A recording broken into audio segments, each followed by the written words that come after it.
It's Nolan. Now, before we get started, make sure y'all hitting that like button. Make sure y'all sharing it on your respective platforms. Let somebody know what we're doing today. Now, let's get into the show.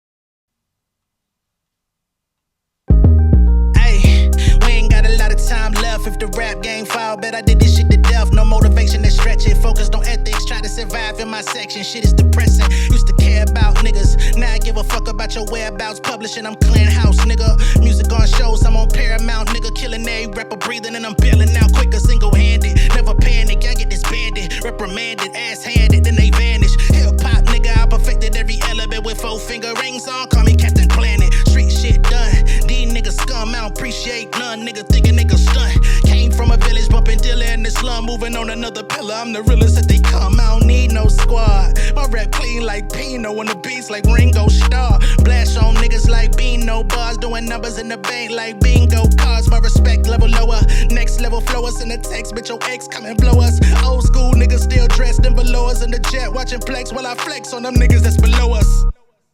What's going on, beautiful people? It's the kid J Nolan here. Welcome back to another episode of Inside the Industry, your number one source for music, entertainment, commentary, and breakdowns. Hope everybody's doing well this Monday afternoon, going into the evening.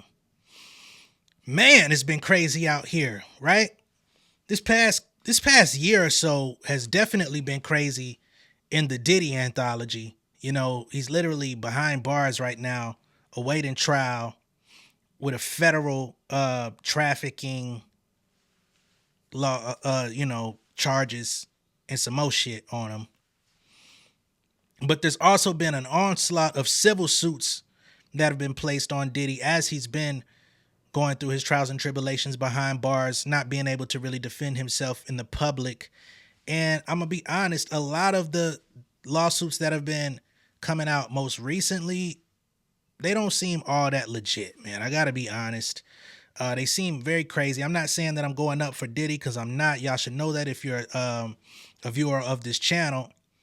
But a lot of the stuff that's been coming out in the last about 6-7 months or more with these lawsuits, a lot of them don't seem very valid, and they seem very salacious and very clickbaity to just get people to jump on the bandwagon, convict him in the court of public opinion, and try to force a settlement out of him. It doesn't seem like he's trying to back down to any of them. His legal team denies all allegations that are coming out against him. But last night, new information has been released to the public about this lawsuit from Ashley Parham, which originally was released months ago, but she's got a amended complaint where she claims that in 2018, Diddy, Druski, and Odell Beckham Jr. Took turns assaulting her. Now, 2018, I don't even know if Druski was even around somebody like a Diddy. I think that was kind of around the time Druski was even like becoming a thing. So the timing seems a little off on that. I don't know if they were just trying to throw out a year. But that doesn't seem all that accurate. Of course, OBJ has been out here for a long time.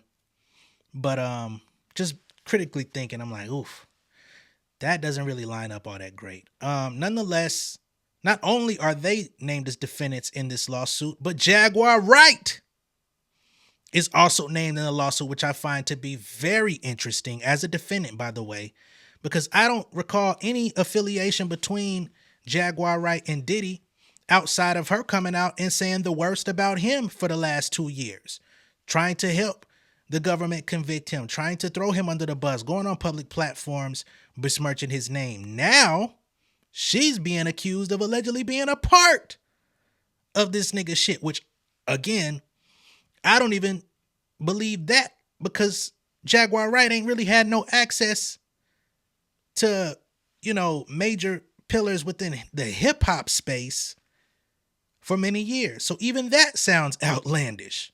But given how she's tried to throw people's names and sully them up and dirty them up, I find it very interesting that now in 2025, her name is now on the opposite end, and now she's going to have to defend herself in a salacious storyline that, although it sounds ridiculous and I don't necessarily know what to believe, the rabbit's got the firearm now. The rabbit got the gun. I bet it ain't no fun, shout it.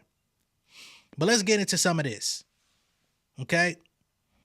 Now, being that this is an 87-page filing, I'm not going to go through all of this, but I just want to go through some key points.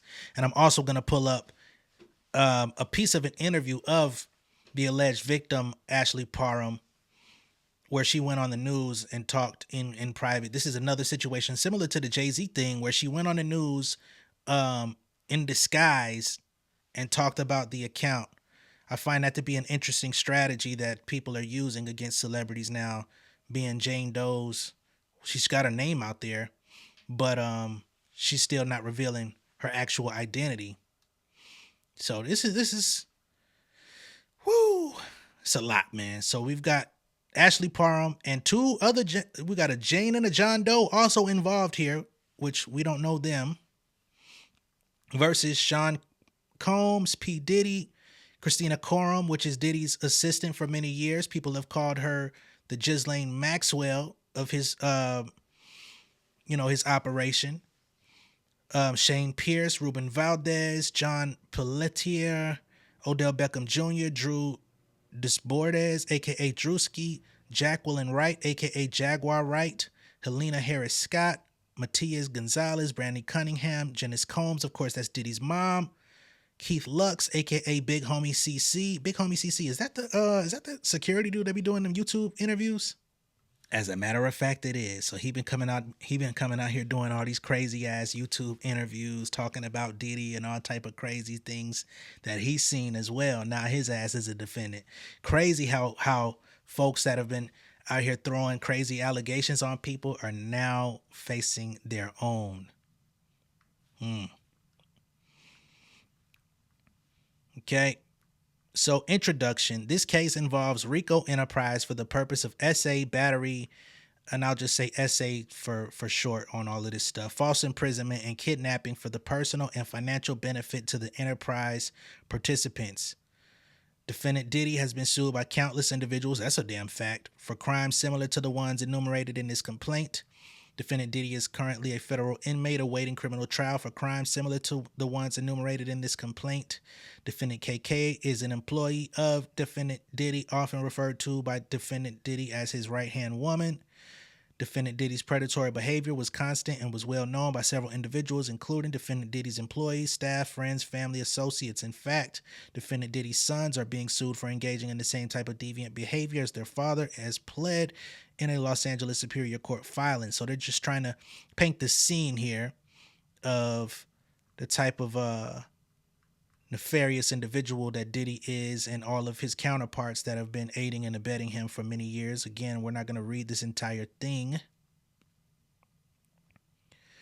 They say, unlike most victims of Defendant Diddy, who were employees, workers, or individuals seeking out defendant to help launch their careers, Plaintiff Parham did not fall into any of those categories. Plaintiff Parham met Diddy due to happenstance and still ended up being brutally victimized in a similar manner as described by the others who have preceded her filing and others who surely will follow, including Plaintiff Doe's herein. Plaintiffs John and Jane Doe met with Defendant Diddy through their connections in the music industry, as Plaintiff John Doe was a previous plaintiff against Michael Jackson for SA as a minor. So one of these peoples is an alleged Michael Jackson victim, which we know is very controversial conversation as well, whether or not he partook in any SA activity with minors. He was publicly and legally on trial for that for many years while he was living. They say, due to defendant's agreement to participate in a corrupt enterprise, plaintiffs and countless other victims have been immeasurably and permanently harmed. Plaintiffs allege as follows, upon personal knowledge to themselves, blah, blah, blah. Then they get into the parties involved. Of course, we've got Diddy here. We've got Christina Coram. And in this, they kind of take the Tyrone Blackburn approach. Remember Lil Rod's lawsuit where everything was photoed?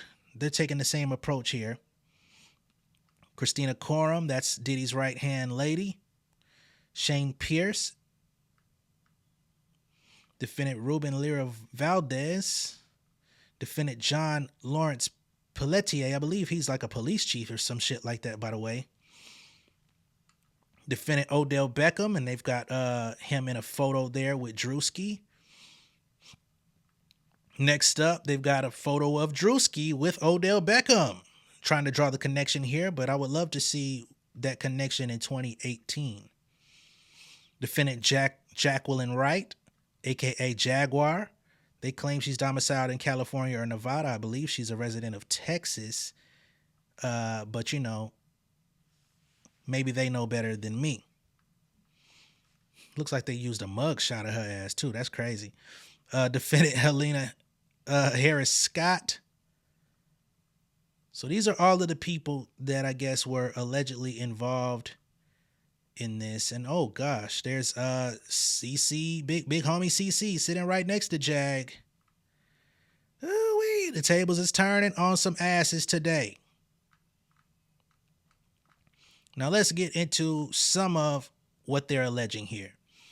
Factual allegations common to all counts. Plaintiff met defendant Shane in February 2018 after an altercation with another man at a bar, and defendant Shane came to plaintiff's rescue. While outside the bar with friends and other patrons, defendant Shane FaceTime video called defendant Diddy and was showing people defendant Diddy in the video on his phone, attempting to impress the people with his famous friend. Now, what I'm trying to understand is why a person would even, after a bar brawl, would be trying to call Diddy to show off their famous friend if they just had to de-escalate a bar altercation. Hey, but I guess this is the world that I don't live in. Defendant Shane then showed plaintiff defendant Diddy on his video call, which plaintiff ignored, stating she was not impressed by him, knowing defendant Diddy because she believed Diddy had something to do with the murder of rapper Tupac Shakur. So she was riding on her enemies as it pertained to Diddy with her allegiance to Pac. That might get you some favor. Visible in the FaceTime call was defendant Diddy and some of his children, including his sons Christian and Quincy. It appeared from the plaintiff's perspective, Diddy was having a get-together at his home during the time of the FaceTime call. Defendant Diddy heard plaintiff's statement and made a remark that plaintiff would pay for her statement regarding Tupac and overall dismissal of him. So he says, "You gonna pay for that?" Allegedly. On March 23rd, 2018, defendant Shane invited plaintiff over to his home to assist him with his cancer medications because he stated he was weak and unable to open his medication. Hold on. What month did they meet? So they met in February of 2018. It does not say that they are involved romantically here, but about a month later, he entrusts you to come to his home to assist him with cancer medication. Some people become very close friends very quickly, I suppose. Upon plaintiff's arrival, defendant Shane informed plaintiff that he wanted to give her a ride in his new car. Plaintiff and defendant Shane left his residence for a brief period and then returned. Once they returned, defendant Shane left the door to his apartment partially open and stated that the door was ajar because there was an issue with the door where it couldn't completely close. So Shane set her up, allegedly. Defendant Shane was renting an apartment on the lower floor of a home in Orinda, California. Defendant Shane had a separate entrance into his residence that led to the backyard. The home also had a main entrance on Loma Vista Drive. Defendant Shane rented the home from a woman who lived in the upstairs portion of the home and had 2 dogs who resided with her. Plaintiff and defendant Shane then began to watch a movie, and defendant Shane offered her a glass of water, which he retrieved and brought back to her.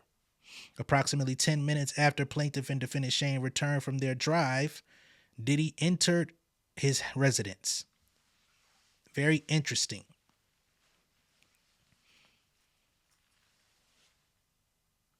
Now, where did they go to watch this movie?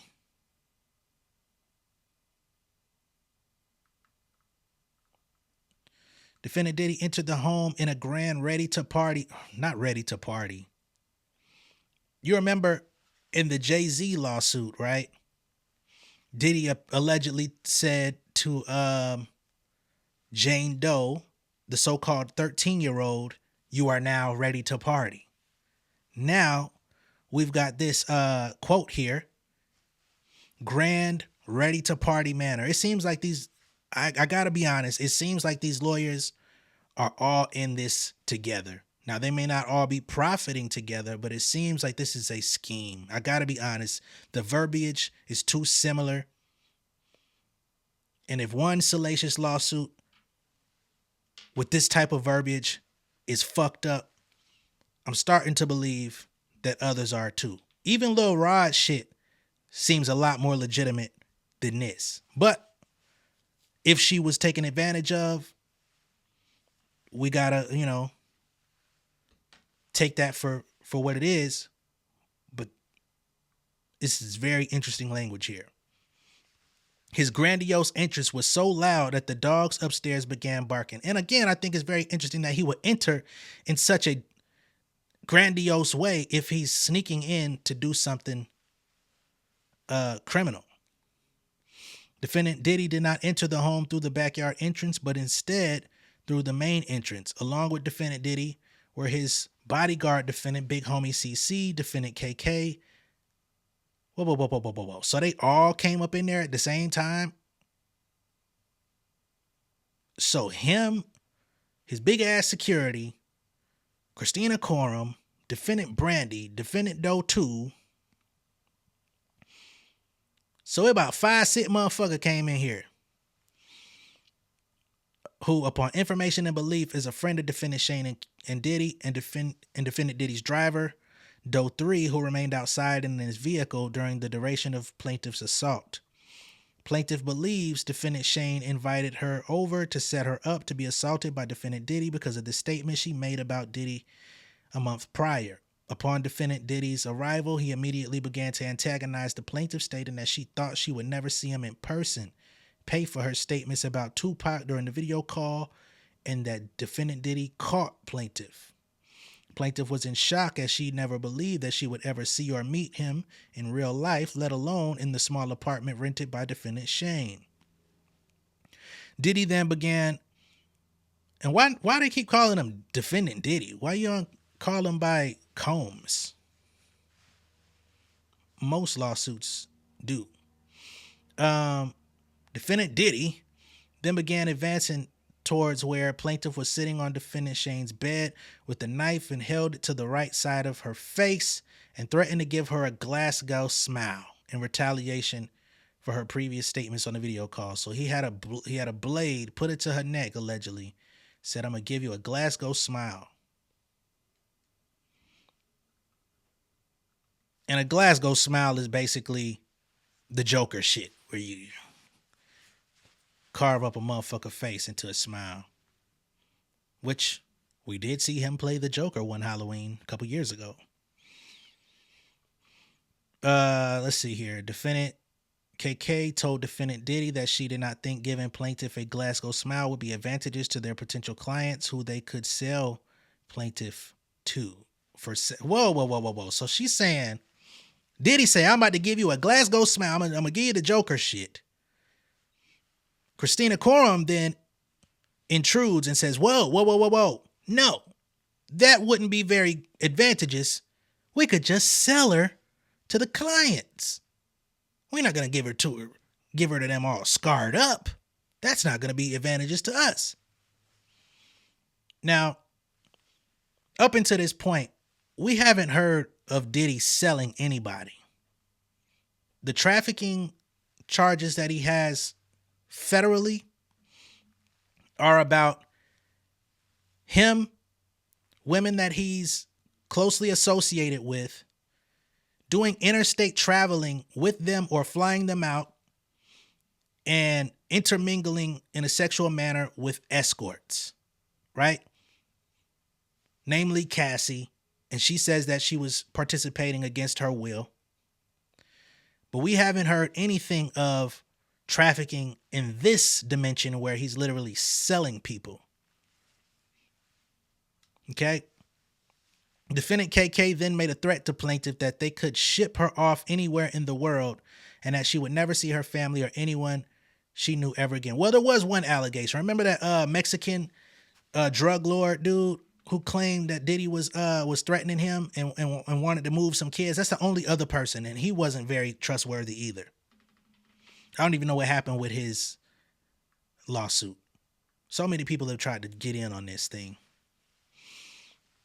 Defendant KK then made a threat to plaintiff that they could ship her off anywhere in the world. Excuse me. And that she would never see her family or anyone she knew ever again.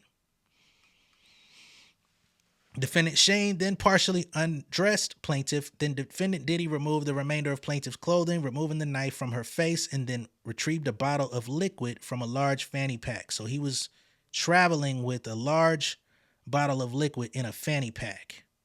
Defendant Diddy then squirted a bottle of liquid, which we would assume is baby oil, which placed her in fear that she was being squirted with a chemical substance like acid. Plaintiff soon realized the substance was an oil lubricant. Plaintiff was squirted with this liquid substance over the entirety of her naked body. And remember, back when people were joking about the baby oil, it was alleged that Diddy may have some sort of, I guess, numbing agent or something that was causing paralysis within these people where they couldn't move from the baby oil was laced. So I think this is what she is now using in her complaint to say, hey, based on these ideas, which it was crazy that he had so much baby oil. Like, I don't know what the type of shit this nigga was into. So she says the liquid covered her body. Defendant KK was then told by defendant Diddy to insert what looked like a syringe from a sterile packaging into her vaginal area. This is very strange. Defendant KK did as told. What? Oh, she was told by Diddy to do that. Okay. Defendant KK did as told while assisted by defendant Brandy, and then told defendant Diddy that they were unable to use the IUD because it had used the IUD because it had prematurely been released from its packaging. Wait. What? They were trying to place an IUD into her manually with their hands?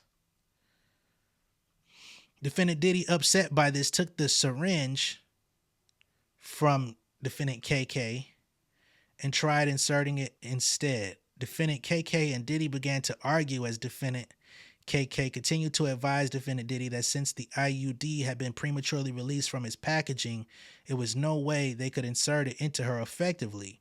After some time, defendant Diddy heeded the advice of defendant KK and removed the syringe from plaintiff's vaginal area and handed it to defendant KK. KK and defendant Brandy then exited defendant Shane's residence, leaving plaintiff alone with Diddy, Shane, and John Doe's, who have been named herein, which would include Druski and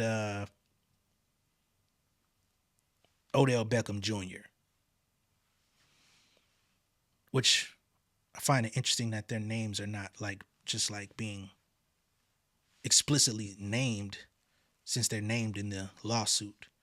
And I would think seeing all of them together would be pretty awe-striking as well. To be like, damn, that's Diddy, that's Odell Beckham, that's Druski, that's, you know what I mean? But of course, Druski wasn't even all that popular at the time. She probably wouldn't have known who the fuck he was. Okay. Defendant Diddy then picked up a television remote that was near plaintiff and violently inserted it into her vaginal area. Defendant Diddy, while violently S.A.ing plaintiff with a TV remote, told plaintiff that her life was in his hands and that if he wanted, he could take her and she would never be seen again. Plaintiff began hysterically crying from the threats by Diddy, along with the pain of being violently blanked by Diddy with the television remote, as well as the lingering pain from the ordeal with the IUD syringe insertion. Defendant Diddy then instructed defendant Shane to turn plaintiff on her stomach, seemingly tired of hearing her blood-curdling cries. Defendant Shane then grabbed plaintiff by her abdomen and hips and turned plaintiff on her stomach. Defendant Diddy then instructed defendant Shane to put a pillow over her head because he didn't want to see her or hear her cries, and instructed defendant Shane, oh boy, to sodomize. Defendant Shane did as he was told by Diddy, so her friend got in on this, allegedly. Defendant Shane did as he was told by defendant Diddy and began to. Defendant Diddy then did the same. Defendant Doe 2 then joined defendant Diddy and Shane in taking turn, all doing the same thing. Immediately after defendant 2, they exited Shane's residence. How much more is this? Defendant Diddy then instructed another defendant to also do the same. Defendant Doe has been determined to be defendant Druski. Instead of immediately blanking her, Druski doused plaintiff with more oil lubricant and then jumped on top of plaintiff's naked and oiled body, treating it like a slip and slide. What? Treating it like a slip and slide? Knocking the wind out of plaintiff due to his enormous size. Defendant Druski then caught himself from sliding over plaintiff's oiled body and off the bed. And then he began blanking her vaginally. While defendant Druski was doing this, defendant Diddy sat in a chair near the bed and began pleasing himself. I'm trying to substitute words. Another party's phone fell on the bed near plaintiff. Plaintiff then attempted to grab the phone, but it slipped out of her hands and out onto the floor due to the oil lubricant that had been doused all over her person by defendant Diddy and Druski. So they rubbed it on your hands too. Never mind. Defendant Diddy began laughing at plaintiff's attempt to grab the phone. Throughout this ordeal, Diddy made constant belittling remarks to plaintiff, including that he owned her now. At some point during this ordeal, plaintiff remembers defendants referring to another defendant Doe as Cornelius and remembered the name because it was so odd and unique. Plaintiff has come to discover the defendant Doe Cornelius was defendant Odell Beckham. His middle name is Cornelius. I just find it interesting that they would call him that when he's more affectionately known as OBJ or Odell Beckham. But perhaps if he wanted to be incognito, they would call him by his middle name. I honestly wonder if Diddy would even know that, but whatever. Plaintiff's body was becoming more and more limp over the course of the violence until eventually she had no control over her body, nor could she move. When defendant Druski finished, defendant KK entered the room to examine the condition of plaintiff, who was barely able to move or control her bodily functions.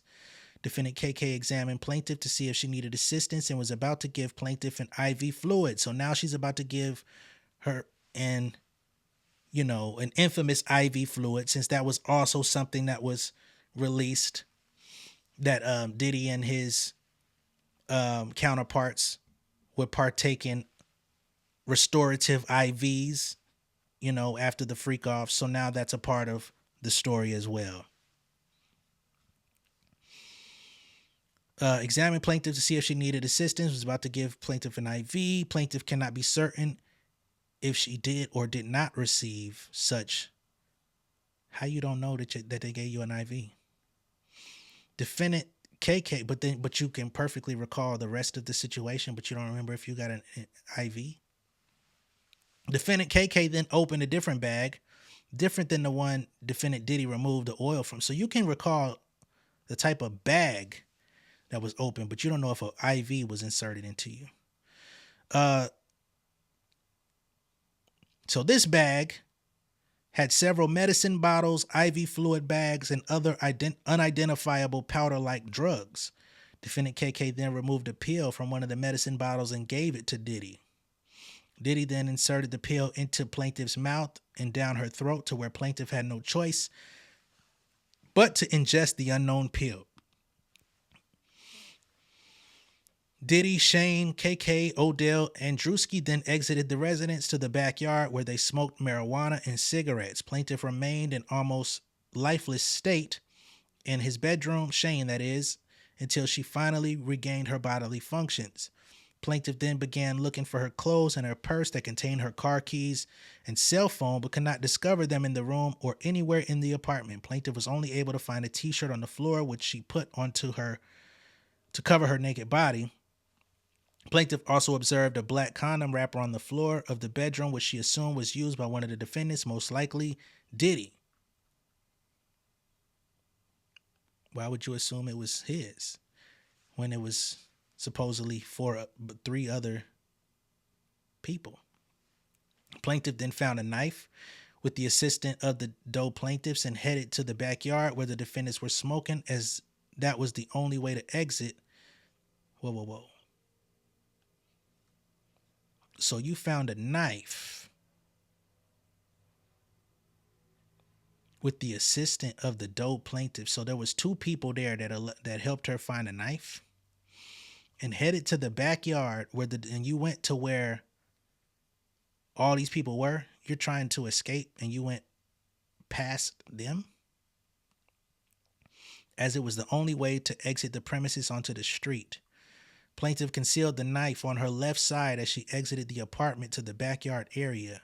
Upon coming to the exit of the home, which led to the backyard, plaintiff was met by defendant Big Homie CC, who was standing at the door between the residence and the backyard. By the time plaintiff was able to compose herself and come to the backyard, defendant KK was no longer in the backyard but upstairs on the patio balcony with defendant Brandy. Defendant Doe allowed plaintiff to walk to the backyard where defendants were still smoking. Defendant Doe did not see the knife that plaintiff concealed on her left side, as it was obstructed by the oversized t-shirt she was wearing. Plaintiff observed Diddy still partially nude from the assault while the others had on their clothing. Defendant Shane then left to the upstairs portion of the patio balcony where defendants KK and Brandy were already situated. Plaintiff then sat down on a makeshift seat in the backyard. When Diddy noticed her presence and remarked that he was surprised she was able to walk because he had given her enough drugs to take out a horse. Plaintiff then asked defendant Diddy what he gave her, and he laughed but did not provide a response. Defendant Diddy then made further comments to plaintiff in a jovial, friendly manner, asking her why they hadn't partied together before, because it was so much fun and he hadn't had any blank that tight in a while. Defendant Big Homie CC then quipped at defendant Diddy that he probably hadn't had, because he's not used to having anal sex with women, which Diddy and Doe laughed at. What? You ain't used to. So what was Big Homie CC alluding to? That he's used to doing it with men? And they just had a laugh about it? Plaintiff then told defendant Diddy she did not party with him and she did not enjoy partying with him, and that he did this. Again, I'm trying to substitute words for YouTube guidelines. Defendant Diddy did not like the plaintiff's response to his lighthearted commentary and offered plaintiff money and instructed plaintiff to say that the was consensual and plaintiff was a sex worker. Plaintiff became enraged and yelled at defendant Diddy that this was not consensual, she was not a sex worker, and she refused to take any money from him and would tell the police. Defendant Diddy then told plaintiff no one would ever believe she had been blanked by him, and if she did tell anyone such, that they would harm her family. Defendant Big Homie CC then showed plaintiff his phone, which looked as if it was the outside of plaintiff's estranged sister's residence. So they already had detail on your sister's crib, as she could see her sister sitting on the couch and her sister's spouse on the balcony. It looked as if someone was outside the residence streaming this video. So they had a camera monitoring your sister's residence in real time on the phone. Okay. Plaintiff, while rattled by what she was seeing on defendant Big Homie CC's phone, was still angry about being taken advantage of and was not complying with Diddy's request to take the money being offered to say it was consensual. Defendant Diddy then called defendant Janice, so he called his mom, in an effort to further convince plaintiff not to report her assault. So you mean to tell me he called his mama to talk to you and say, hey, don't report this. Defendant, now I know they some weird motherfuckers, but damn, Defendant Janice yelled at plaintiff to not hurt her son. Don't hurt my son?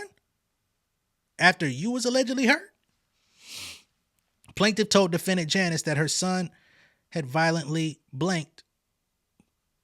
Defendant Janice, seemingly unfazed by the statement, then continued her demands with plaintiff to take the money being offered and not report to a law enforcement. Defendant Diddy then made further threats that he had gotten off from bigger crimes than this and referred to Tupac again, further antagonizing plaintiff.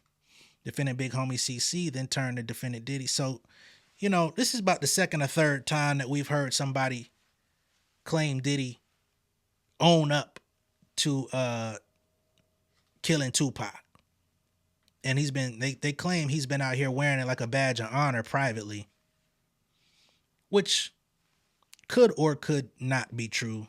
I don't think that would be very wise to put out there to people that could come out and tell these things. But maybe that, I mean, nobody ever said he was all that intelligent, right? I guess. Defendant Big Homie CC then turned to Diddy, pulled his gun on him, asking him to repeat what he said in reference to Tupac. So what, Big Homie CC got mad about the situation? So he said, oh, what the fuck you say about Tupac, nigga? What? As the two of them were exchanging words, plaintiff went behind defendant Big Homie CC, where he seemingly began to protect plaintiff. Big Homie CC then advanced to Diddy, questioning him over the comment. So he started pressing him about Pac. In the midst of this so-called bribery tactic. During this commotion, a neighbor directly across the street came outside and peered into the backyard and asked what all the commotion was about. Big Homie CC then pointed the gun at the neighbor and instructed him to mind his business and return to his residence. This sounds like a movie. Big Homie CC then turned the gun back on defendant Diddy. Plaintiff, not far behind Big Homie CC, tried to grab him. What? So he's pointing his gun at Diddy, and you grab his gun, you try to grab his hand to do what exactly? You was trying to shoot? Or were you? The gun then went off and hit a hill behind defendant's residence, Shane. Defendant Diddy then ran up the back stone stairs near the hill in the backyard towards where defendants KK, Shane, and Brandy were. Plaintiff charged towards Diddy, moving the concealed knife from her left hand to her right hand. So now you trying to rush at this man to stab him? You just got, wow, that type of courage. Plaintiff, and you trying to chase him down instead of leaving the premises. Plaintiff then pushed defendant Diddy from behind while on the stone stairs outside, causing him to fall. Plaintiff then raised the knife in a rage from the events that just transpired and with the intent of driving the knife into defendant Diddy's back when he turned around and began pleading for his life. And none of the other defendants are like trying to defend him or trying to break up the commotion, or it's like they've disappeared from the story. Plaintiff, shocked now to see defendant Diddy acting as a victim, had a moment of clarity and then turned and ran down the outdoor staircase back out the backyard to escape. Defendant Diddy then chased plaintiff down the stairs, so now he's doing the chasing, and attempted to push her, but she was already at the bottom of the stairs and gained her footing and wielded the knife at Diddy, grazing his abdomen. So she sliced him. Hearing the commotion, defendants KK and Brandy emerged. So Diddy was allegedly sliced in the stomach. Does he have a scar there that we could possibly find out about? Defendant KK then began administering first aid to his injuries. Plaintiff tried to make a quick, now, were y'all just traveling with first aid, or did Shane just happen to have that in his crib? Because, in modern day times, motherfuckers just don't be keeping first aid kits like that. Unless you got like kids or some shit. Plaintiff tried to make quick dash for the exit, but it was thwarted by another defendant, Doe. After a period of time, plaintiff was able to ascend from defendant Doe due to the first aid commotion with Diddy and was able to run down the street. I wasn't intending to read all this shit, but I mean, I almost got to, at least to get to the end of the factual allegations, because I need to see where everyone's role involves. Once plaintiff made it onto the street, she began yelling loudly for someone to call the police. Defendant Doe, who had now caught up with plaintiff, advised plaintiff that he was an undercover cop. To this day, plaintiff is unsure of the truth or falsity of this statement. The same neighbor then again emerged from his residence asking what was transpiring. Just as plaintiff was attempting to answer, gunshots began being fired. Plaintiff fled to a car near where the neighbor was also taking cover and lost sight of defendant Doe. Plaintiff then heard a SUV screeching and speeding leaving the residence. Plaintiff then entered the home of the neighbor, who informed her that he had already called police. I wonder if he's going to testify or do a deposition. Plaintiff informed the neighbor that it was Sean Combs who had taken advantage of her and shot at them, but the neighbor was unaware who Diddy was in LA. How old was this person to not know who Diddy was? Not to say everybody should know Diddy, but damn, he's one of the more famous people in the world. Shortly thereafter, a sheriff from the Contra Costa Sheriff's Department arrived at the neighbor's home. Plaintiff identified the person who arrived at the neighbor's home posing as Contra Costa Sheriff. So the sheriff comes, and she notices that it was defendant Pelletier who was just there in the house. Right? Or am I tripping? Maybe I'm tripping. Plaintiff told defendant Pelletier, believing he was a sheriff from local police, she had been violently blanked by Diddy and others, that she did not have her clothes, phone, purse, car keys, or cell phone,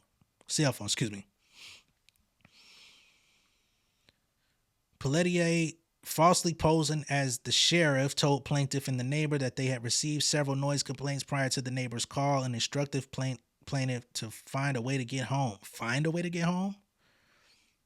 The sheriff did not offer to take her home, nor did he call for emergency services, including an ambulance, nor any offer to take plaintiff to the hospital, nor any offer to help plaintiff recover her clothes or effects from defendant Shane's residence. Thought you had your clothes on, because that was what was covering up the knife in your pants. The Contra Costa sheriff have confirmed that a police report was made that night. Okay. So she says that there is a confirmed police report that was made that night. Okay, that gives you some rope here, because this stuff was sounding crazy.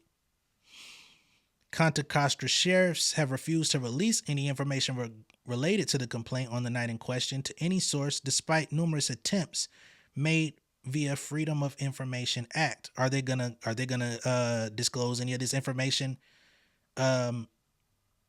if you go to court?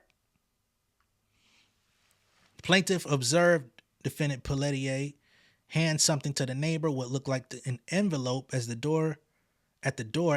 defendant Pelletier exited. The neighbor went to a nearby room and quickly returned empty-handed. Plaintiff believes the envelope contained cash. So he slid him some hush money, allegedly. The neighbor offered to let plaintiff sleep on his couch. Now, why would I do that if I just saw you take hush money? Until she could figure out a way to get her possessions and get home, but plaintiff declined, uneasy and unsure about the exchange with police and the neighbor and police, and only remained at the neighbor's residence for a short period of time once defendant Pelletier, posing as Contra Costa law enforcement, left. Plaintiff then went back to defendant Shane's residence. You went back to his house? Where she found the door open and her clothes were readily accessible in his residence. Your clothes was that important when you already were clothed in a big t-shirt and pants? Defendant Shane then emerged as if nothing had transpired and offered her to stay at his residence while she slept it off. So he just went back into being friendly again. Plaintiff asked for her purse and her keys. Okay, that would be important. But defendant Shane told her she shouldn't leave in her condition and plaintiff, catatonic and in a state of shock and disbelief of the events, proceeded to stay at his home. What? Later that morning, defendant Shane returned to the residence and woke her up. So you stayed the entire night. And finally gave her back her purse, cell phone, and keys, and plaintiff left defendant's residence. In a daze, plaintiff returned home and tried to make sense of what happened. On March 26, 2018, plaintiff contacted her primary care doctor, asked for a HIV and STD test in fear of possibly having contracted a disease from this. Plaintiff tried to continue her life as she felt she wouldn't be believed, as plaintiff already had told what she believed to be the sheriff's defendant.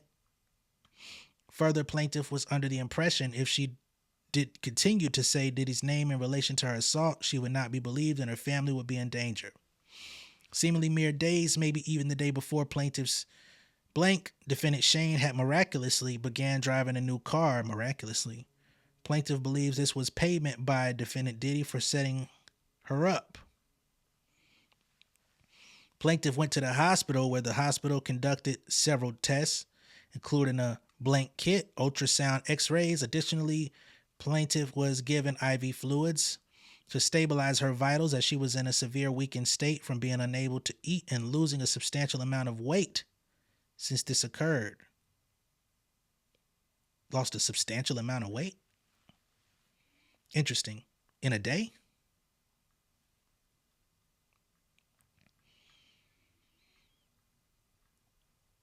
While at the hospital, plaintiff told members of her treatment team about her horrific assault. They contacted the Walnut Creek police. Walnut Creek showed up to the plaintiff's hospital room, took a statement regarding her assault. Plaintiff only told Walnut Creek police about the assault from defendant Shane and Doe. So you redacted information. Plaintiff believes her statements made to Walnut Creek police while at the hospital was captured by police body cam footage. That would be helpful. Plaintiff further believes her statements made on March 23rd, immediately after the vicious assault, where plaintiff named defendant Diddy directly and by name, may be captured by body camera footage, but upon determining the sheriff was defendant Pelletier, does not believe it was captured, as he was a co-conspirator. But these are two different police departments, right? I thought Pelletier was from Contra Costa Police, and these are Walnut Creek Police. They might all be in cahoots together, though, maybe. Plaintiff filed a report to the Orinda Police Department on April 17th, but was too afraid to name Diddy as one of the assailants. During this report, plaintiff provided her clothing to the police from the night of the assault, but they only retained her underwear. To date, the underwear was never returned, and plaintiff believes no investigation ever commenced. So they just took your drawers. Plaintiff sought assistance from therapists in May 2018, one of which tried to have therapy appointments covered by a victim's compensation fund, which was rejected because plaintiff was told no law enforcement agency had opened an active investigation into any of her many reports. Subsequently thereafter, plaintiff asked police for a copy of her report from the Walnut Creek Police Department. July 19, 2018, plaintiff was provided a letter from the Walnut Creek Police Department stating that it was unable to furnish this information as it is confidential and not subject to public release. So she couldn't get a copy of her own police report. In March 2024, plaintiff was re-traumatized by all the events surrounding Diddy, including the several complaints filed against him, as well as the raid on his homes. Plaintiff called Contra Costa sheriffs again in hopes of renewing her previous complaint and amending it to ensure defendant Diddy's name was included.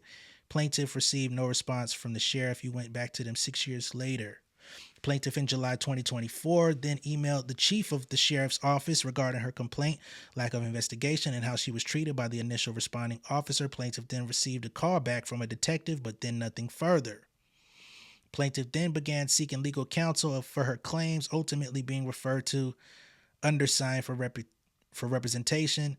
Undersigned counsel also attempted to get a copy of the 2018 police report, but was told that they would not provide the report or any information without a subpoena. Interesting. Plaintiffs John and Jane Doe's are mother and son. So these are the people that I guess, helped her. I don't know where they were when all this was happening, but they just helped her all of a sudden. Plaintiffs were taken from their Las Vegas residency by defendant Pelletier as they walked to their vehicle. Defendant Pelletier put a gun to Plaintiff Doe's back and instructed him to get into the black SUV regarding extraditing plaintiffs for warrants to California. So they were arrested?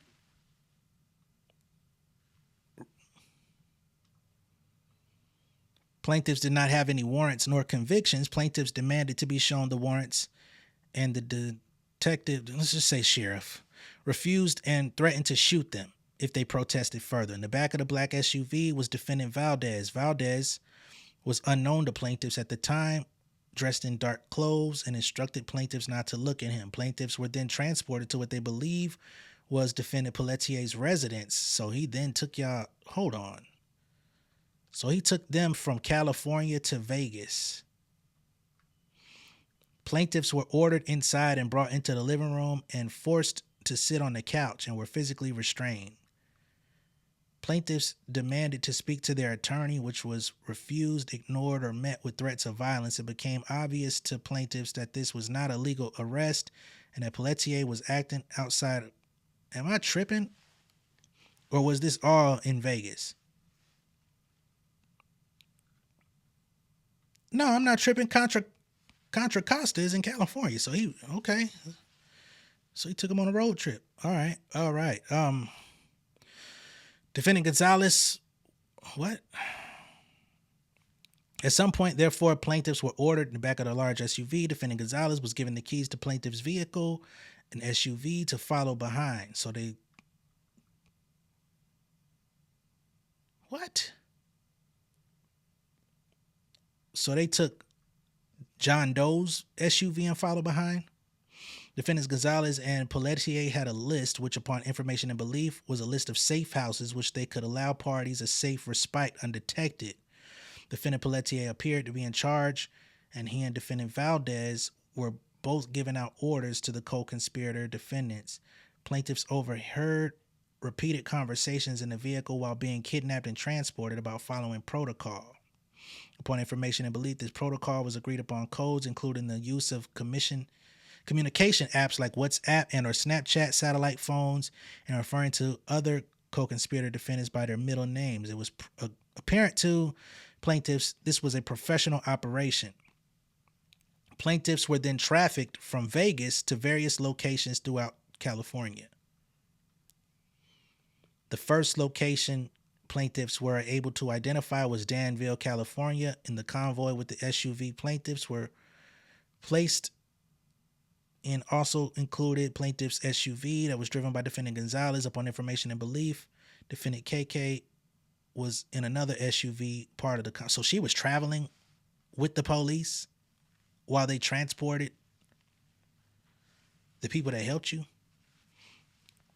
At some point, defendant Gonzalez complained he had trouble keeping up with the convoy of black SUVs because his ran poorly.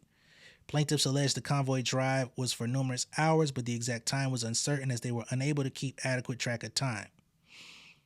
The next location, plaintiffs were taken among the safe houses on their route to an unknown destination somewhere in Danville, California. Plaintiffs heard some altercation with the owners of the home not wanting to be involved with defendant's scheme. They attempted to plead to the owners for help and could not understand why they wouldn't heed plaintiffs' cries for help. Plaintiffs overheard the owners speak a foreign language, which they believed was Farsi. Upon information and belief, this location was approximately 20 miles from the home in Orinda where plaintiff Parham was assaulted. Very interesting that they would take you from California to Vegas just to return you to California approximately 20 minutes from where they retrieved you. During the transportation of plaintiffs across state lines, they were given water to drink, which plaintiffs believed was drugged. Defendant Valdez would provide plaintiffs the water, which after drinking, plaintiffs would feel slightly euphoric, dizzy, and then sick. Defendant Valdez would demand plaintiffs to drink the water, but they refused and or faked consumption. During the transportation, plaintiffs were forced to listen to a device with music similar to a device associated with defendant KK's nonprofit organization, Music Beat Hearts, in order to prevent plaintiffs from eavesdropping on the conversations. At certain times, the music stopped playing, and plaintiff John Doe was able to get the earbuds partially out of one ear without defendants noticing to hear conversations about the plans they had for them. Plaintiffs were then taken to another location at Blank in Cerrito, California. Plaintiffs were able to keep track of their location by remembering across streets where they were finally led out of the vehicle for stops. At this location, plaintiffs observed an RV arrive at the residence. During this stop is when plaintiffs noticed defendant KK was a part of the convoy. At this stop, plaintiffs overheard defendant KK being referred to her as code name, believed her to be her middle name Natasha, discussing visiting the UC Berkeley campus, as defendant seemed very familiar with the area and familiar with the city. Upon information and belief, this location was approximately 7 miles from their home, where plaintiffs were assaulted. Plaintiffs were then taken to another location at the Beacon Grand Hotel. Defendant Shane worked at the hotel as a manager. Plaintiffs were taken into the hotel through what appeared to be the side entrance. Defendant Pelletier told the co-conspirator defendants he would stay at a different hotel so it wouldn't be linked to him. Once inside, plaintiffs were beaten and drugged. Wow. By defendant Valdez and Gonzalez. Plaintiffs pleaded with them to be released and for mercy. Defendants Valdez and Gonzalez instructed plaintiffs to sign paperwork at gunpoint. When plaintiffs refused, defendant Gonzalez would pistol whip them on the back of their heads. Defendant Gonzalez eventually gave plaintiff a drink, which caused them to pass out. They spent the night at the hotel, taking turns watching them, Gonzalez and Valdez, that is. The next morning, plaintiffs were restrained and bound by their hands in front and were placed into a vehicle. Plaintiff then saw defendant Jaguar Wright and Helena. So you telling me that the police was tapped in with Jaguar Wright?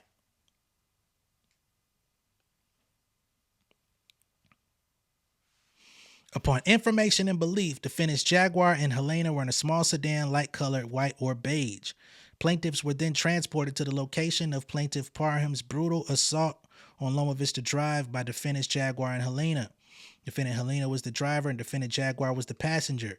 Defendant Helena warned plaintiffs if they tried to escape or run that she would have to shoot you. Defendant Helena also warned plaintiffs not to throw up in her vehicle, saying, "You better not throw up in my car or get sick." Defendant Helena mentioned having two partners as backup who were bounty hunters. Plaintiffs were familiar with defendant Helena as she had filed a lawsuit against superstar singer Michael Jackson in 2005 and filed a creditor's claim against the Jackson estate upon his untimely demise in 2009. Plaintiffs were familiar with defendant Helena from her previous Michael Jackson lawsuits and had previously met with the defendant at her home in West Hollywood to determine the credibility of her claims and if they were similar in nature to plaintiffs. So all of y'all was interwoven. This is craziness. Plaintiffs have reported defendant Helena multiple times to the LA and OC FBI field offices for her role in the crime syndicate with defendants Pelletier, Valdez, and other individuals. Plaintiffs attempted to make conversation with Helena, in which she admitted she was the same person who they had met with previously. Defendant Jaguar, aggravated, stated, "You let them know who you are? That's really great." Plaintiffs noticed defendants had large brown bags and manila envelopes full of cash that was banded. It appeared they were separating the large sums of cash to distribute as they were placing cash into the manila envelopes. Jaguar Wright discussed with defendant Helena how the party started the first black-owned network. So they start talking about what? Upon information and belief, plaintiffs believe that network to be Revolt TV. Wow. Of course you would be talking about some black shit, huh? Jaguar and Helena discussed the other co-conspirators, but referred to them by their middle names, Natasha as in KK, Pedro as in Gonzalez, Lyra as in Valdez, Cornelius as in Odell, and Larry, shortened for Lawrence, the sheriff dude. When defendant Jaguar said Cornelius is upset Man, come on now. So you saying that Jaguar Wright was clued in on the whereabouts of Odell Beckham in 2018. When defendant Jaguar said Cornelius is upset, defendant Helena, who said that defendants Odell and Druski were her clients and nothing better happened to them, and plaintiffs better not say anything about them or she would have plaintiffs killed. How was they your client? What was Miss Helena's profession to have them as clients? The defendant Jaguar then told plaintiffs they were being taken to meet John. Plaintiffs now know that was referring to Diddy. John? When defendants arrived with plaintiffs at the Loma Vista location, it appeared as they were waiting and coordinating for others to arrive. A large sedan arrived at plaintiffs, were placed in the back with Valdez. This is a lot, yo. Then they arrived at a short driveway curb. Excuse me. Plaintiff remembers looking for intersecting street signs. Plaintiff John Doe repeated the name of the street to himself so he remembered. Plaintiffs believed this was the home they would be murdered in and tried to devise an escape plan. Plaintiffs were brought into the house and into the kitchen where they were watched by defendant Gonzalez. Plaintiffs repeated their pleas to be released and for mercy. He says, "There's nothing I can do." Plaintiffs could hear the people inside the home and tried to listen to understand what was happening, which included a woman's scream. Eventually, plaintiffs were led deeper into the home where they encountered more individuals, including Diddy. Plaintiffs observed several individuals gathered around a bed while Gonzalez and Valdez stood outer guard. Plaintiffs observed Jaguar and Helena enter the residence. Jaguar told plaintiffs he wants something you have. "If I were you, I'd figure out what it is really fast." Then defendant was referring, that she was referring to is believed to be Diddy. Shortly after, Druski appeared wearing a vest and shorts. How convenient. Going off the way he be dressing now. I think he was wearing white tees back then, though. And he engaged in conversation with plaintiffs. Plaintiffs tried to appeal to defendant by talking about the music industry, and defendant instructed plaintiffs that they should cooperate. Plaintiffs described what they observed during the assault of Plaintiff Parham after this interaction with Druski. Plaintiffs observed Plaintiff Parham having an IUD forcefully placed in her. So they saw all this. Plaintiffs heard defendant KK make a remark about how plaintiff Jane Doe would not need an IUD because of her age. While hearing plaintiff Parham scream in agony, plaintiff Jane Doe yelled, "Stop hurting her." We didn't hear that part in the original story. Plaintiffs observed defendant Shane place a pillow over her, but they didn't do nothing about y'all yelling.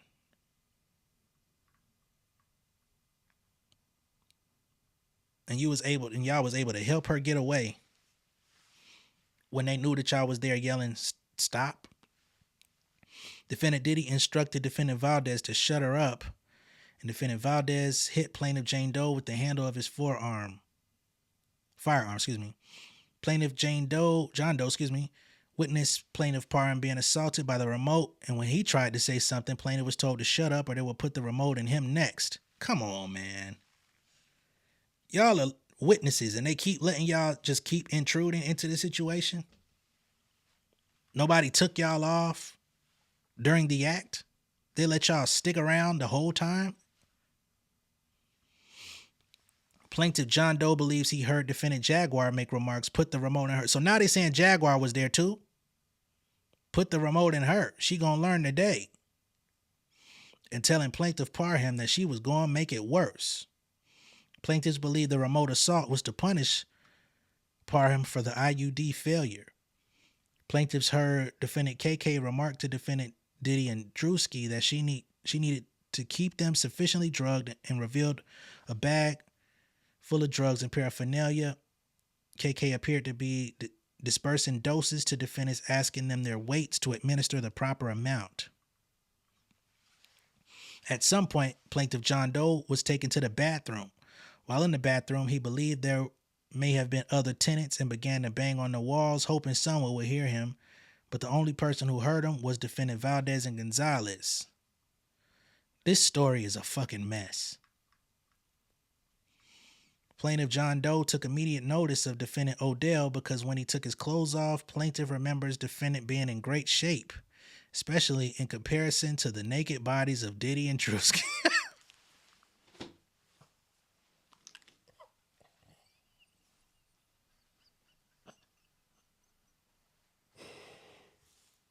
Oh shit. But y'all trifling as fuck for this filing. Wow. Hold on, cuz. Plaintiff John Doe overheard Diddy and Odell discussing business and the plan to have plaintiff Parham return to New York with Odell. Plaintiff John Doe could not readily observe where plaintiff Jane Doe was during this time. While during this time where plaintiff Jane Doe was out of sight of plaintiff John Doe, she was being essayed by defendant Valdez in another room.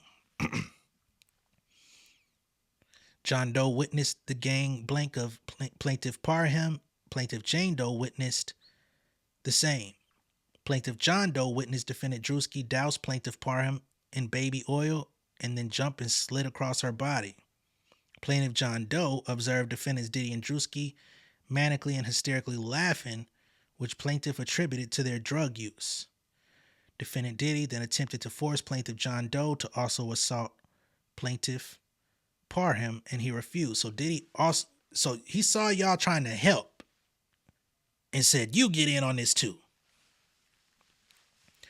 Defendant Diddy instructed defendant co-conspirators to throw plaintiff John Doe into the wall several times in order to get him to comply with his demands. So y'all gonna throw him into the wall in hopes of what? That he would become erect while being thrown into the wall? Defendant Diddy instructed defendant co-conspirators, I'm getting all flabbergasted and shit, to yank, grab, and pull at his genitals violently come on, man. Plaintiff John Doe remembers defendant Big Homie CC saying he was going to look for pliers. Big Homie CC, you was finna put pliers to this man genitalia. Come on. Plaintiff John Doe believes defendant Diddy wanted plaintiff to SA plaintiff Parham so they could frame him in the event plaintiff Parham reported her assault. In an effort to get DNA from plaintiff John Doe to place on Parham, Diddy had one of the defendant co-conspirators orally copulate him to get semen from him. Orally copulate. So Diddy had one of the co-conspirators perform oral sex on him to try to get his semen, but failed. Which co-conspirators are we talking about here?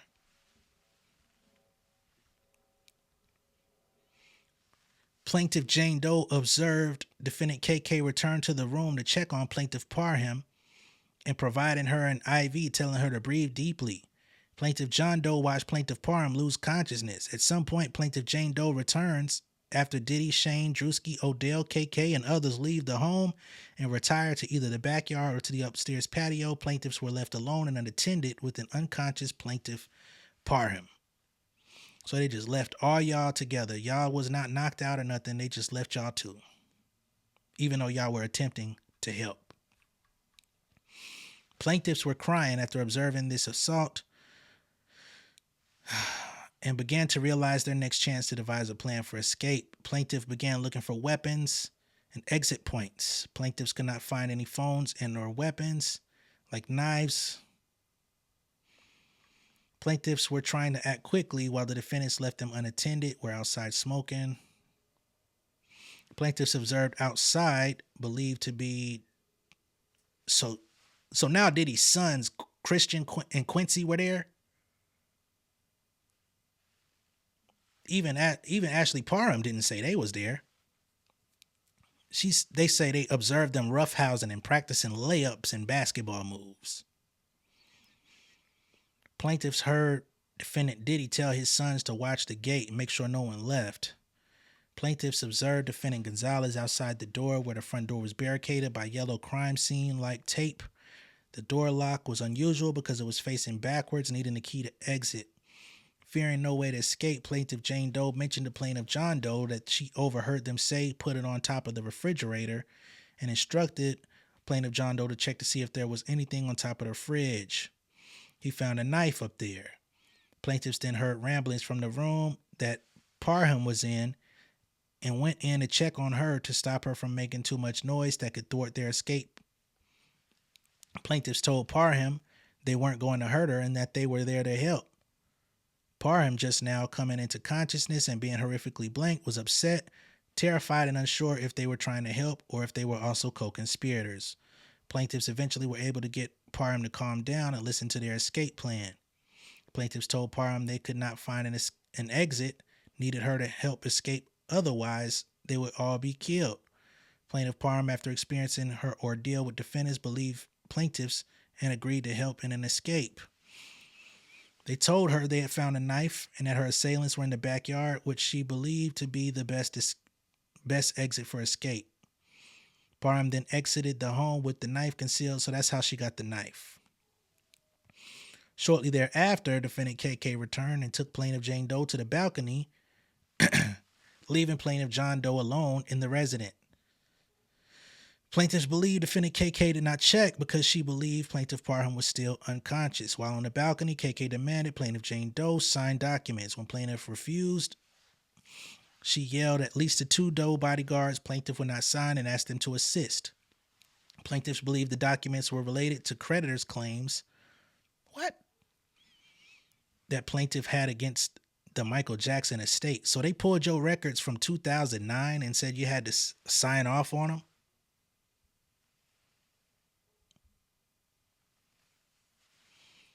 What? During this interaction, parties hear a gunshot, which causes everyone to run toward the backyard where the shot came from. John Doe, who was left alone and unattended, was able to reach the stairs where he saw plaintiff Parham with the knife looking as if she was about to stab Diddy, and he yelled out, "Do it, stab him." But he saw plaintiff hesitate. So you see her finna clap this nigga and you start encouraging this, but you're also being held hostage. So why would you be yelling anything? Plaintiff John Doe observed defendant Diddy push plaintiff Parham down at the bottom of the stairs.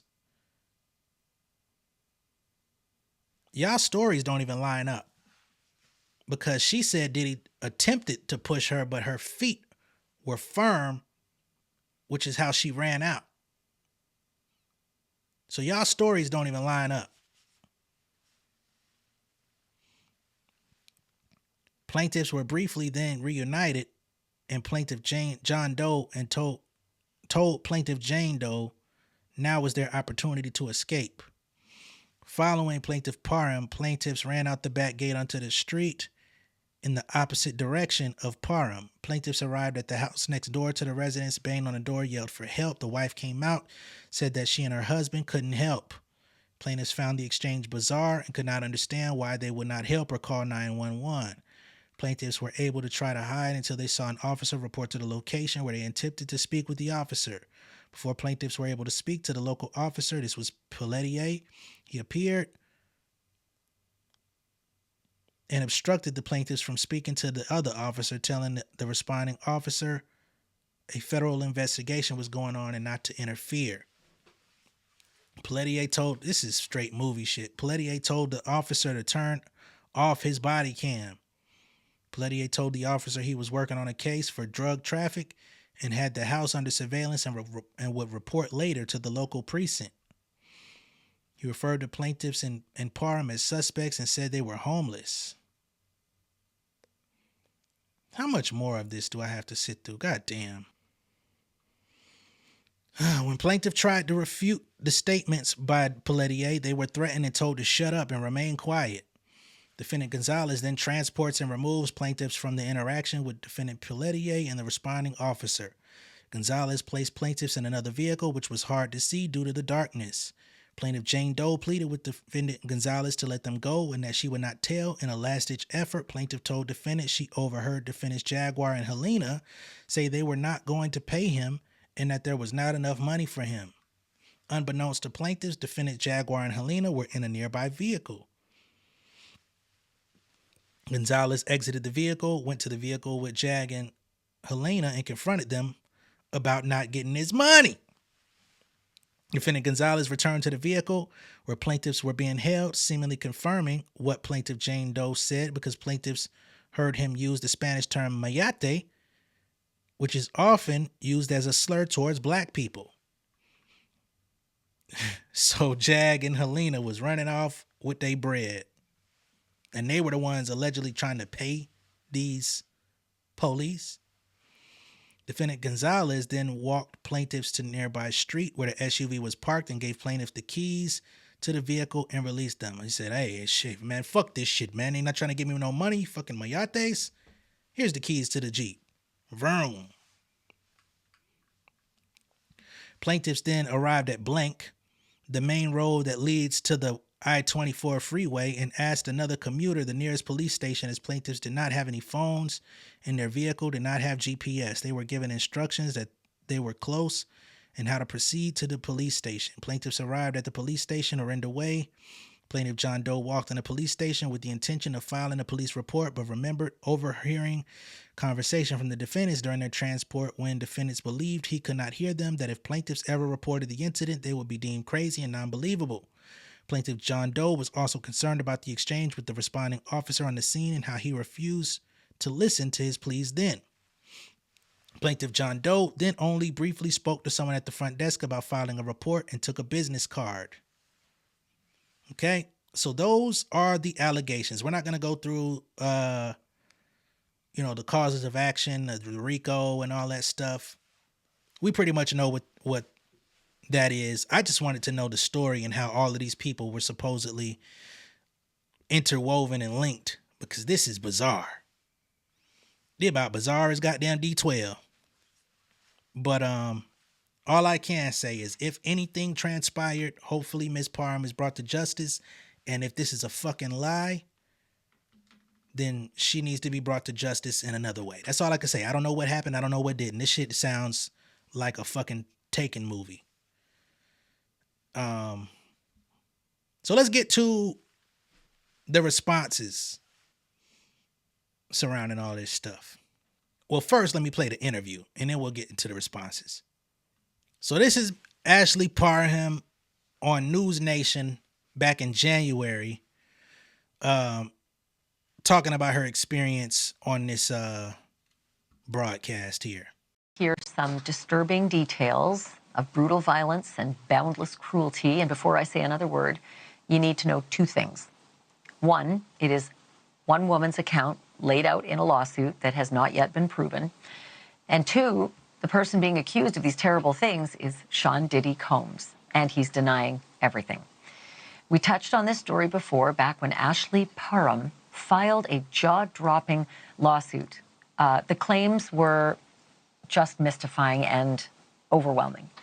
She says that she was drugged and gang raped by Diddy and his entourage at a private home in the Bay Area back in 2018.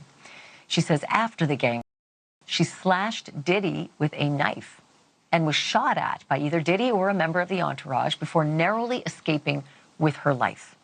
She then says she was rescued by a neighbor nearby who called police, but she claims the officers who responded ignored her. I reported those details from the court filing, but now Ashley has agreed to sit down with me and detail what happened in person.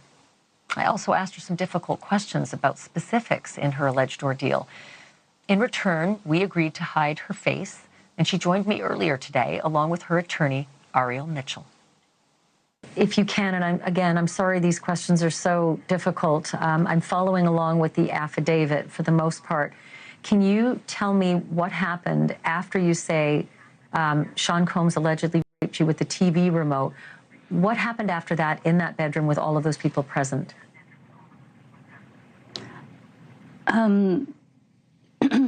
They took turns raping me, and Sean Combs to me anally. Shane Pierce also to me, but vaginally. And the bodyguard guy, he to me as well while Sean Combs was sitting in a chair naked, filming it and jerking off to watching me be. Sean Combs was masturbating. Now, I don't recall her saying Big Homie CC joined in, because that would be the security guy. I thought it was Druski and Odell. But this is before their names were added to the story. While you say the other members of his party were taking turns with you? Yeah. Important to note, these are accusations only at this point. They have not been proven in a court of law. It's not a criminal case. It is a civil case. And you're going to hear a full hour of our conversation tomorrow on a special edition of Banfield, including Parham's answer to a question that has nagged at me from the start. Why, after making such a daring escape, would she return and then spend the night at the scene of her harrowing gang rape and shootout? Again, Sean Combs firmly denies all of this. His attorneys gave us this statement I want to read for you in full. Quote, as the Contra Costa Sheriff's Department confirmed, her report was thoroughly investigated and it was determined the claims were unfounded. Mr. Combs was nowhere near Orinda, California on the day she claims she was assaulted. There is no evidence that Mr. Combs was even in the same room as Ms. Parham. She is completely unbelievable, and no sane person who views the evidence will credit her story. Again, the statement from Sean Combs' attorneys. Thanks for watching. Go to joinnn.com to find News Nation on your screen. And don't forget to click the red subscribe button. All right, we wasn't intending to give her that much press to start trying to promote some shit, all right? Now, I told him it was News Nation, okay?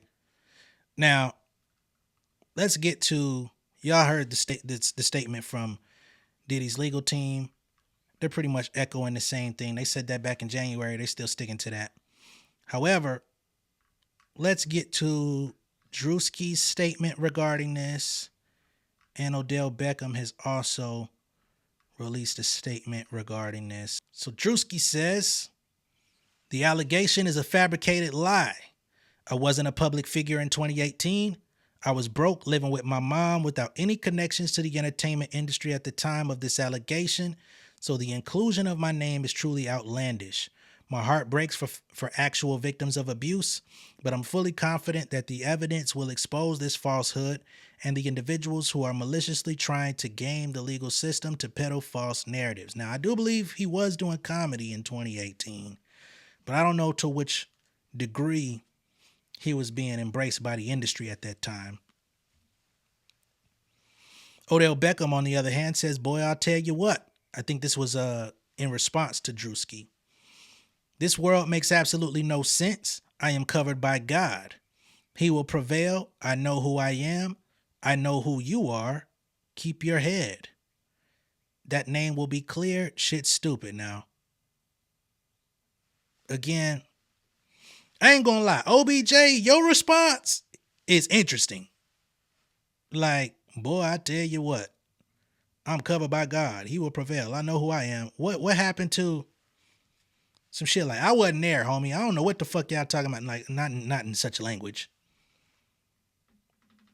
But Druski completely like absolved him. Well, I won't say absolved, but Druski completely removed himself from the situation. Odell Beckham, on the other hand, said, I know who I am. Those are two very different statements. I find that to be interesting.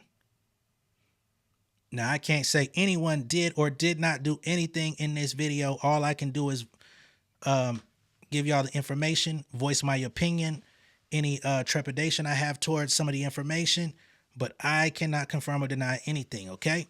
Now, as to Druski's whereabouts at the time of all of this happening, remember, he said he wasn't a public figure yet in 2018.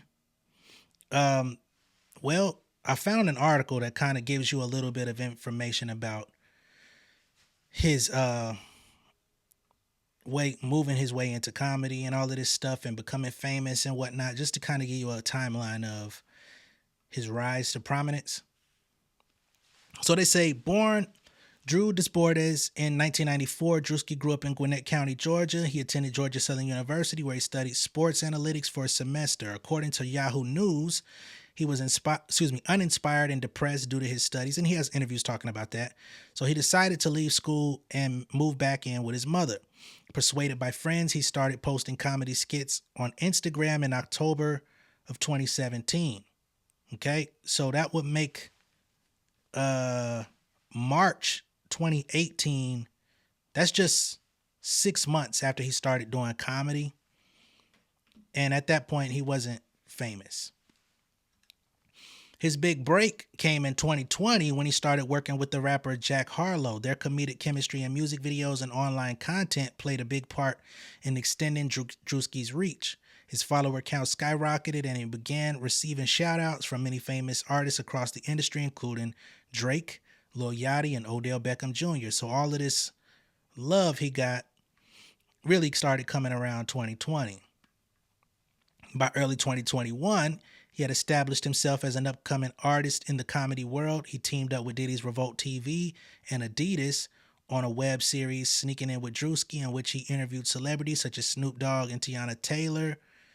I think he also participated in the Crew League, which was the basketball thing that Diddy and them did, which had a lot of different entertainers like Jack Harlow, Chris Brown, NLE Choppa. The list goes on for that basketball league.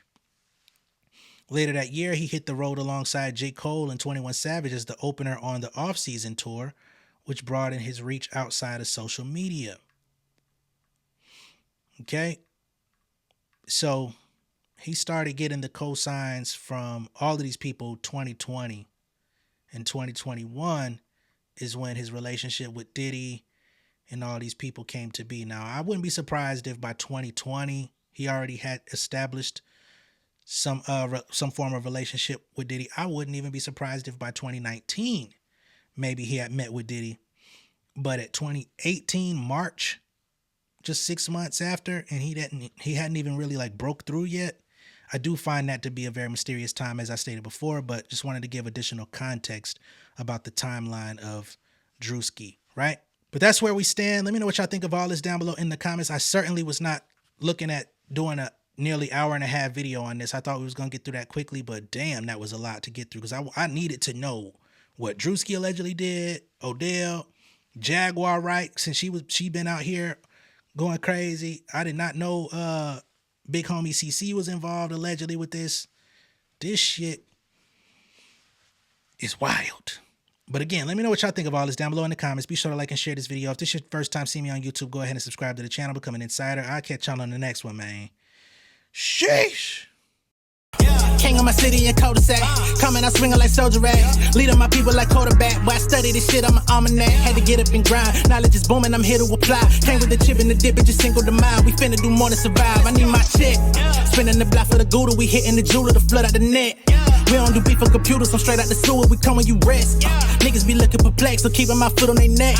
No map, I trust my gut for the quest. With drama, I'm fully abreast. I was ready for years and they doubted me. All of a sudden they tell me they proud of me. I been dropping these haters like calories. Cross them out, I came back with some boundaries. Stand for my honor, but too raw, no corner. Packing the stick with a drummer. When I catch my bad, won't fumble. I done came too far to be humble.